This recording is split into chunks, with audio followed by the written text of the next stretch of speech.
İlk etapta antifriz yağ bakımları yapılması lazım aracın kışına. Elektriğe gidip marş dinamosudur, şarj dinamosu kontrolleri yapılması lazım. Kış lastikleri takılması lazım. Önümüz kış. Cam suyu, aracın periyodik bakımları hepsi yapılması lazım. Don olursa motorda çatlaklıkla oluşur. Alüminyum parça ne varsa üst kapak, ondan sonra yağ soğutusu falan patlatır. İlk marş vurduğun gibi patlatır. İlk etapta aracı çalıştırıp 5-10 dakika yerinde çalışması lazım rolantide. Ondan sonra hareket etmeleri lazım.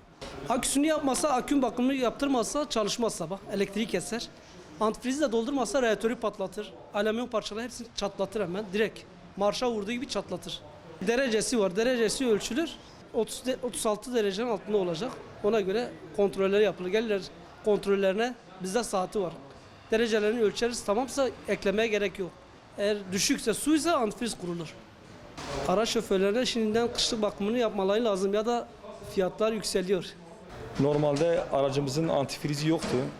Kışlık bakımı için geldik buraya. Antifrizi tamamlayacağız. Hani kışın aracın donmaması için geldik. Kış geliyor ya, normalde akünün zamanı gelmiş mi gelmemiş mi bitmesi için. Lastiklerin bakımı, işte kışlık lastikleri takacağız bundan sonra. Hani kış hazırlığı yapıyoruz burada.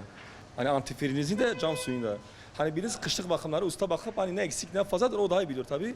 Hani o bakacak şimdi, yapacak. Hani normalde su devir daimi oluyor kışın. Donduğu zaman devir daimi olmadığı zaman mesela motor üst kapağı bloklara falan zarar verir. Hani bu sorun yani. Hani biz antifriz diyoruz, antifriz yazın da iyidir araçlar için. Hani yazın aracın fazla ısınmasını engelliyor, suyunun fazla ısınmasını engelliyor.